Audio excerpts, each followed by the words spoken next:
زیادہ اڑ گئے ہیں، وہ جو تاریخی حقائق تھے ان سے ہم بالکل ہی دور ہو گئے، اس لیے شاید ہماری ہیرو ورشپ جو تھی وہ بھی ذرا ٹیڑھی میڑھی ہو گئی۔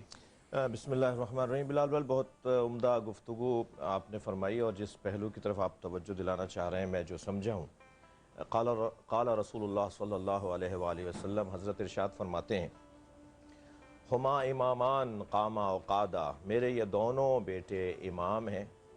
قاما تثنیہ ہے اور قعادہ تثنیہ ہے، یعنی دونوں چاہے کھڑے ہوں چاہے بیٹھے یا دونوں بیٹھے ہوں۔ ہمارے معمولاً احادیث کے ترجمے میں تھوڑی سی ریویو کی اور نظر ثانی کی ضرورت ہے۔ جیسے ایک مشہور حدیث، ان الحسن والحسین سیدہ شباب اہل الجنہ، حسن و حسین جوانان جنت کے سردار ہیں، یہ ترجمہ ہوتا ہے جب ترجمہ اچھا نہیں ہے۔ ترجمے میں ایسا لگ رہا ہے جیسے آپ دنیا سے چلے جائیں تو جنت میں پہنچیں گے تو دو سردار ملیں گے، جبکہ نبی نے یہ نہیں فرمایا۔ نبی فرما رہے ہیں ان الحسن والحسین سیدہ شباب اہل الجنہ، حسن و حسین جوانان اہل جنت کے سردار ہیں، اور اہل جنت ہونے کے لیے مرنا ضروری نہیں ہے۔ کیا بات ہے یار، کیا بات ہے یار، کیا بات ہے۔ آج بلال بھائی، واہ واہ واہ واہ واہ واہ، آج ہم اہل جنت ہو جائیں، کیونکہ نبی مکرم نے اہل یہ الجنت جملہ پھر کہہ دیں جی جنت کے لیے مرنا ضروری نہیں ہے۔ حسن و حسین جوانان اہل جنت کے سردار ہیں، تو اہل جنت تو دنیا میں اہل جنت ہوں گے نا۔ واہ، تو ہمارے سردار وہ مرنے کے بعد نہیں ہے، وہ دنیا میں بھی ہے، مردوں کے سردار نہیں ہے، وہ زندوں کے سردار ہیں۔ کیا بات ہے، جنت میں جانا ہے، اور زندہ جو اس زمانے میں اپنی زندگی میں اہل جنت ہو جائیں وہ جنت میں جائیں گے۔ تو یہ جو ایسے یہ حدیث کے یہ دونوں امام ہیں، چاہے دونوں کھڑے ہوں، ماشاءاللہ، بہت شکریہ، جو دونوں کھڑے ہوں یا دونوں بیٹھے ہوں، ہم یہ سمجھتے ہیں کہ امام حسن کے مزاج میں صلح اور امام حسین کے مزاج میں جنگ، لہٰذا بھائی کربلا گئے اور بھائی نے صلح کی۔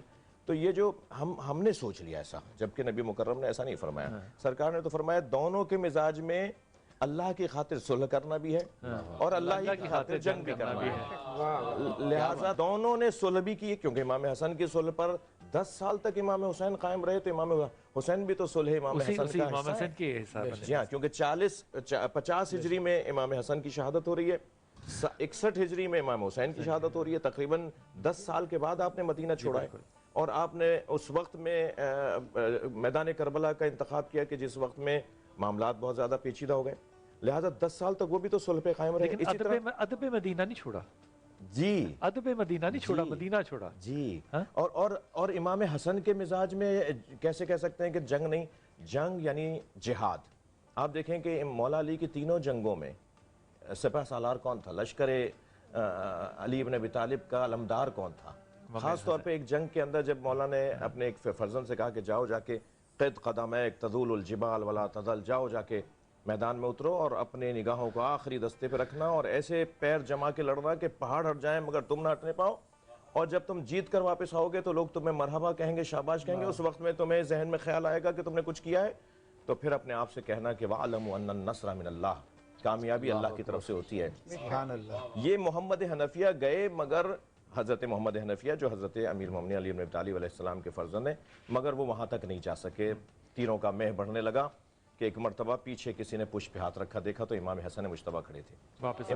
امام نے فرمایا یہ تلوار ڈھال مجھے دو، اور امام حسن گئے جنگ کے اندر، اور پھر جب آپ جنگ فتح کر کے لوٹے تو سب نے امام حسن کا استقبال کیا، نگاہ آخری پہ تھی، آخری نگاہ دستے پہ نگاہ رکھنا تاکہ جیت سکو۔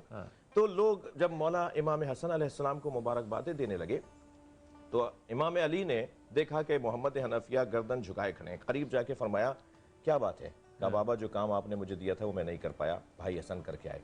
تو مولا نے ان کی پشت پہ ہاتھ مار کے فرمایا انت ابنی وہو ابن رسول اللہ، تم میرے بیٹے ہو، وہ رسول اللہ کا بیٹا ہے، تم اپنے ساتھ اس کو مقایسہ نہیں کرو۔ کیا بات ہے۔ یعنی یہاں بلال بھائی اس واقعے کے اندر دو پیغام، ایک تو امام حسن کا مقام بیان کیا، ساتھ میں بیٹے کی حوصلہ شکنی نہیں کی کہ جوان بیٹے کی تربیت میں، اولاد کی تربیت میں۔ دیکھیں ابھی کچھ دیر پہلے گفتگو ہو رہی تھی، ہم میرے بھائی جناب عمران بشیر صاحب، کیونکہ ظاہر ہے ہم آخری حد تک جاتے ہیں اتحاد اور وحدت کی کوششوں میں، اور یہ اس لشکر کے ایک سپاہی نہیں بلکہ ہاں مولانا طارق جمیل کے خاص مشرب کی شخصیت ہے عمران بشیر صاحب کی، اور میں بھی یہ جانتے ہیں اور مولانا طارق جمیل بھی اور امت بھی جانتی ہے کہ کہاں تک اتحاد اور وحدت کی ہم نے کوششیں کی۔ وہ اور کر رہے ہیں اور کر رہے ہیں اور کرتے رہیں گے انشاءاللہ، اس کے بغیر گزارا نہیں کیا. جی ہاں، یہ ہماری ضرورت ہے، یہ امت کی ضرورت ہے. لیکن جہاں یہ والا ہمارا ایک جذبہ ہے اور اس کو ہم لے کے چل رہے ہیں، وہاں کچھ ہمارے بہرحال جو مشربی اور جو مکتبی نظریاتی فرق ہیں وہ اپنی جگہ پر ہیں. موجود. جیسے بھی عمران بھائی نے ایک بات کی طرف اشارہ کیا، دیکھیں امام حسن علیہ السلام تو اپنے قاتل کو شربت پلائیں گے، مولا علی اپنے قاتل کو شربت پلائیں گے، سب وہ شتم کرنے والے کو. خود نبی مکرم نے حضرت حمزہ کے قاتل کے ساتھ کیا کیا، خود جنہوں نے سرکار کو ما اودیا نبی قط کما اذیت، جس نبی کو اتنی اذیتیں پہنچائی گئیں کہ نبی نے فرمایا کہ جتنی مجھے اذیتیں پہنچائی گئیں اتنی کسی نبی کو اذیت نہیں ہوئی. اس رحمت للعالمین نبی نے ان سارے موذیوں کو فتح مکہ کے موقع پہ معاف کر دیا. یہ کردار ہے اس گھرانے کا، اس طرح جس طرح یوسف کے بھائیوں کی مثال دے کر کہا. جی لا تثریب علیکم اليوم. یہ کردار ہے اس گھرانے کا. لیکن میرا سوال یہ ہے کہ کیا ہم تاریخ کے، جیسے آپ نے کچھ نام لیے، اگر ہم تاریخ کے صفحات کو نہیں پڑھیں گے تو کیا ہندو نہیں پڑھے گا، عیسائی نہیں پڑھے گا، یہودی نہیں پڑھے گا، اور پھر وہ ایسے ڈرامے اور ایسے قصے بیان نہیں کرے گا جو ہماری کتابوں میں لکھے ہوئے ہیں، اور پھر ہمیں پتہ ہی نہیں ہوں گے تو ہم اس کی تجزیہ اور تحلیل کیسے کریں گے؟ اپنے آپ کو ہی مارنا شروع کر دیں گے. پھر کیا ہوگا؟ دیکھیے، اگر ہم غلط کو غلط نہیں کہیں گے، برے کو برا نہیں کہیں گے. دیکھیں بنی امیہ کی اکثریت نے، میں سب کا نہیں کہتا، مگر بنی امیہ کی اکثریت نے اہل بیت کو تکلیف پہنچائی، اس کا کیسے انکار کریں گے؟ آج اگر آپ مثلا بعض نام ہیں جن کو عمران بھائی لے دیں گے منہ پر، مثلا مروان کا نام ممکن ہے یہ لے دیں، ممکن ہے یزید کا نام یہ لے دیں، لیکن میرا سوال یہ کچھ اور نام کیوں نہیں لے رہے آپ اپنی زبان پر؟ یا اگر کوئی لے رہا ہے تو آپ کو برا کیوں لگ رہا ہے؟ اس کی وجہ یہ ہے کہ جب آپ ان کو ڈیفینس کریں گے، ان کا دفاع کریں گے، جب ان کے حق میں بولیں گے، تو پھر ایک سوال ایجاد ہوگا کہ اہل بیت کے ساتھ جو کچھ ظلم ہوا، جو زیادتیاں ہوئیں، تو ان کو پھر ان کا تذکرہ بھی ہونا. اس سے تو دین بچا. مروان کون ہے؟ اگر میں بخاری شریف کو دیکھوں تو حکم ابن وائل، جن کو رسول پاک صلی اللہ علیہ وسلم نے شہر بدر کیا، رسول پاک صلی اللہ علیہ وسلم نے. جی، اور پھر انہوں نے جو جنگ جمل کے اندر ساری کارستانیاں انہی کی تھیں، اور حضرت عائشہ سے کہا کہ نہیں، یہ ہواب کے کتے، ہواب نہیں ہے یہ. جب انہوں نے فرمایا نا کہ مجھے نبی مکرم نے فرمایا تھا کہ اگر ہواب کے کتے بھونکیں تو سمجھنا تمہارا سفر صحیح نہیں ہے، تو انہوں نے جا کے کہا کہ یہ ہواب نہیں ہے. تو دیکھیں کچھ لوگوں کے نام تو یہ بھی عمران بھائی بھی لیں گے اور میں بھی لوں گا. لیکن میرا سوال یہ ہے کہ اگر ہم ایسے تاریخ کے ان چہروں، کیونکہ مولا علی نے فرمایا لا تکونوا سبابین، مجھے پسند نہیں ہے کہ تم گالیاں دو، مگر ان کی برائیوں کو ضرور بیان کرو تاکہ تمہارے اندر نہ آئے. ہم دشمنان اہل بیت، دشمن پیغمبر کو ذکر اس لیے کریں تاکہ ان برائیوں سے ہم بچیں. نہ یہ کہ توہین کرنا مطلب ہے، نہ کوئی ہمیں کوئی فساد پھیلانا مطلب ہے، لیکن اگر ہم برملا نہیں کریں گے، ہم بتائیں گے نہیں. میں آپ کی بات کو بڑھاؤں اور فرحان آپا کو شامل کروں. فرحان آپا مثال دے رہا ہوں ایک، ہم نے کہ حضور پہ آپ سے معذرت معاف کیا کیونکہ بات ہی ہو رہی تھی، انہوں نے جیسے معاف کیا. ہمیشہ اسکول کی کتابوں میں جیسے پڑھا جہیز ایک لعنت ہے، آج کی علماء جو ہیں وہ کہتے ہیں کہ اتنی لعنت نہیں ہے، اتنی نہیں ہے، مطلب گزارا والی بات ہو جاتی ہے. تو وہ ایک مائنڈ سیٹ بن گیا ہوا تھا کہ یہ نہیں ہے. میرے خیال میں وہ مائنڈ سیٹ جو ہے وہ بنا رہنا چاہیے تھا، کویسچنیبل بات نہیں بننی چاہیے تھی. میرا خیال ہے یہ، اس میں بہت سی بحث ہو سکتی ہے. لیکن فرحان آپا دیکھیں نا، وہ مائی کوڑا پھینکتی تھی. میں یہ بوسٹن کی ایک مسجد میں بیٹھ کے سنا رہا، تو ایک نیا مسلمان جس کی ماں باپ مسلمان تھے، وہ اس کو زیادہ مسلمان نہیں تھا، وہ کہتا ہے کہ آپ کے پروفٹ نے راستہ کیوں نہیں بدلا؟ تو میں نے کہا اس میں سے میں کوئی حکمت نکالتا ہوں کہ راستہ کیوں نہیں بدلا. اس نے کہا آپ کے پروفٹ جو تھے وہ ظلم لینا پسند کرتے تھے، معاذ اللہ. میں اس پہ خاموش ہو گیا. میں واپس آیا تو اس ایک 22 سالہ انگریز نما مسلمان کی بات کو میں نے 6 کی 6 کتابوں میں دیکھا. میں نے اس کو حشام، تاریخ حشام میں، تبری میں دیکھا، امام کثیر میں. نہیں ہے کہیں یہ واقعہ کہ وہ کوڑا پھینکتی تھی. وہ کہاں ہے حدیث جو لکھی ہوئی ہے؟ اگر وہ ہوگی کہیں تو وہ اتنی کی ضعیف ہوگی جتنی میری گفتگو ہو سکتی ہے.